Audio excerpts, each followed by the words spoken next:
As we know, staffing is a process of selecting a right person for the right job at a right time. The quality of the manager is directly linked to the work of individual and the organizational culture. In importance of staffing, we are going to learn about how important that the staffing is for the organization.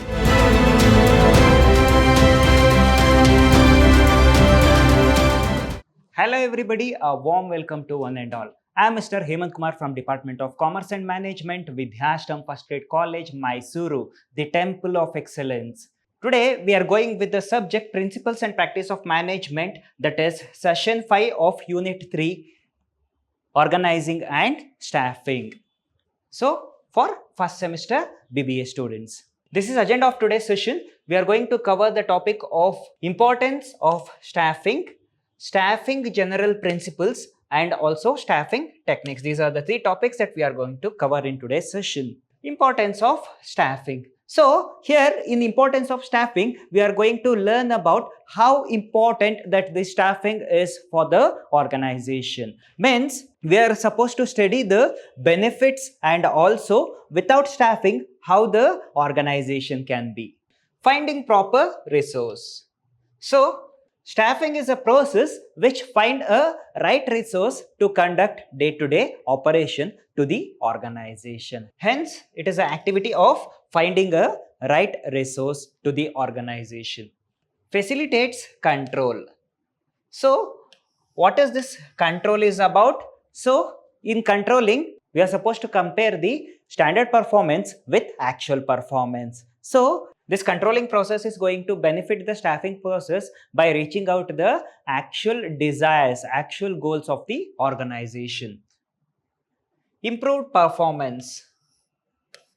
So, as we know, staffing is a process of selecting a right person for the right job at a right time, where it leads for the improved performance of the individual of organization. So what happens if we give a right person a right job, he can perform effectively and efficiently. In the same way, we can expect efficiency and effectiveness in the work that is performed by individuals of organization. Staffing provide motivation. So this motivation is a process which is going to create a belongingness in the minds of individuals of organization, right? So as I say, motivated employee, he work much effectively and efficiently when compared to unmotivated employee. This staffing process consists of a motivation which is going to create a belongingness in the minds of the individuals and which lead for the success or achieving the organizational goal, right? So it is a process of motivation.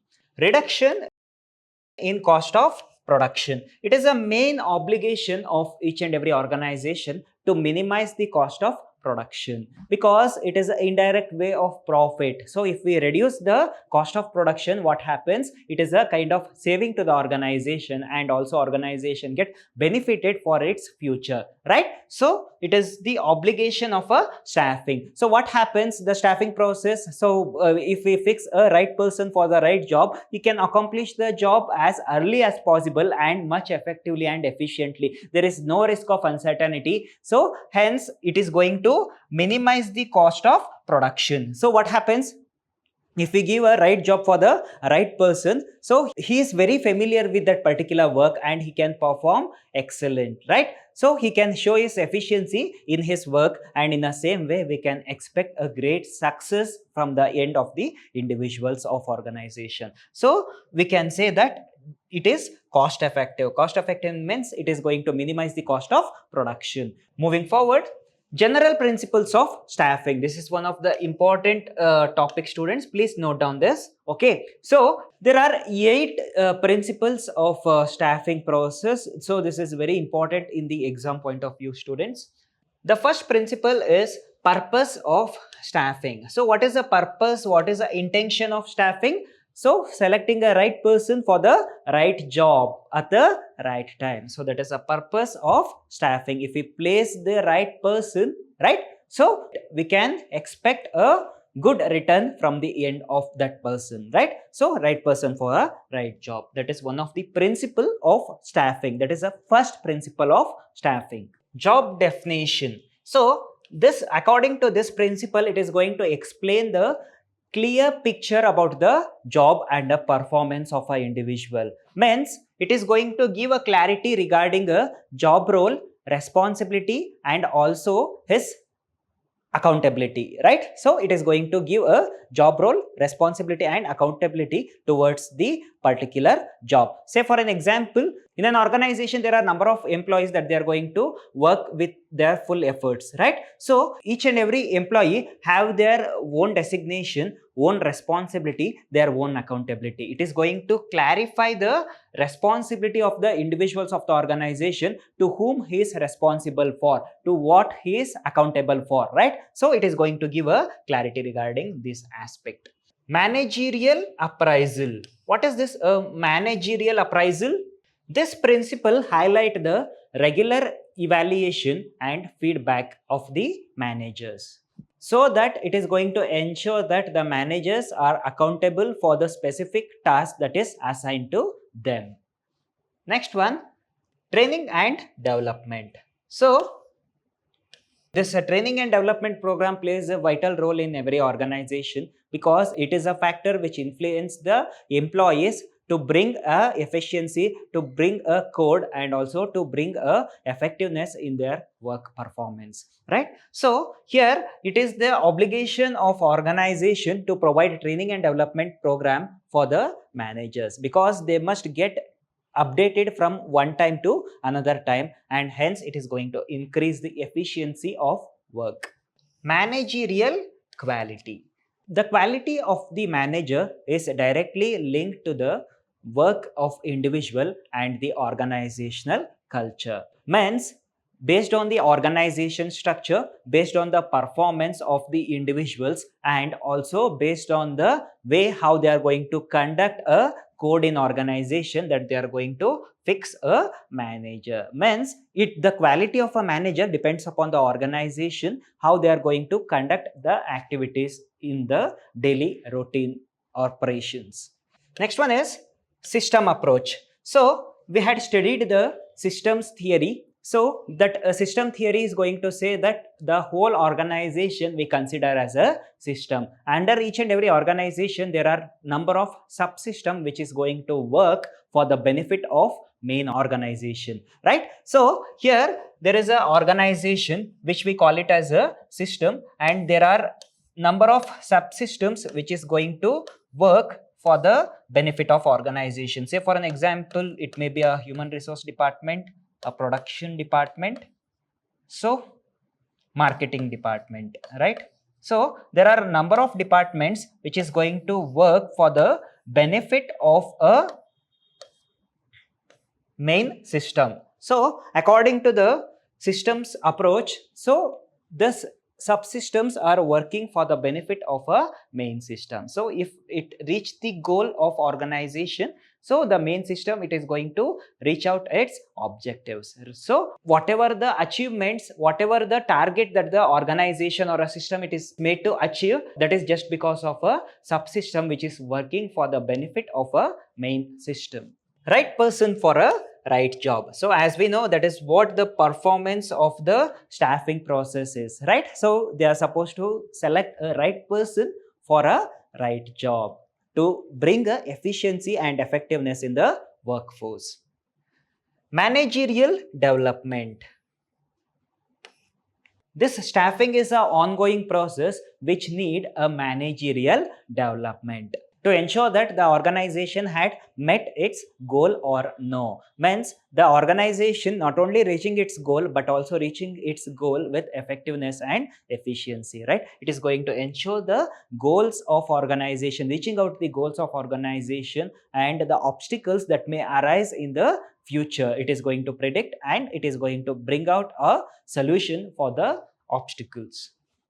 Next, staffing techniques. So these are the various technique of the staffing process. The first and the foremost technique is forecast based staffing. So what is this forecast based staffing? So whatever the activity that we conduct in organization, that is based on the historical data and the future prediction. Say for an example, I am going to do a plan regarding the future course of action. I am going to decide in advance the future course of action. So on what basis that I am going to make a decision? On the basis of the historical data that I had experienced and collected, right? So based on the forecasting, this staffing process is benefited. Job-based staffing. This process involves assigning specific job responsibility for each and every designation. Say for an example, in an organization there are a number of designations, right? So each and every employee or the individual of organization have their own responsibility and have their own work that is to be performed, right? So each and every individual do have accountability on the particular task or the job that is given by the organization. General step method. So the name itself, it is going to say that it is a step-by-step method to recognize the needs of the staffing process. Means it is a way to fulfill a requirement of a staffing process, that is a step-by-step method. There is a methodology, there is a system, right? So it must follow such a kind of a system in organization. Productivity factor based staffing. This technique involves applying a productivity factor for forecasting, determine the staffing requirements. So, means it is a staffing process which is based on the productivity factors of production. So, shift-based staffing. So, it is a way how they are going to divide the staffing process into various shifts. Means that 24 hours of a working hour is divided into 3 shifts, right? So, it is going to divide a whole work into 3 shifts and they are going to conduct the activity based on the shift. So, this day part staffing is an updated one of the shift based staffing. So, this day part staffing is of 3 types. Means in a day there is a 24 hours, right? So there is a 24 hours a day. So it is going to divide this 24 hours into 3 parts, that is 8 hours, 1 shift, and second shift it is 9th hour to 16th hour, and third shift 16th hour to 24th hour. So it is going to divide a complete work into 3 parts and it is going to conduct its activity regularly.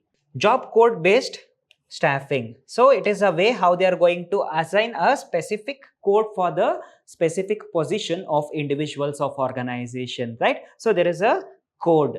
Forecast threshold based staffing.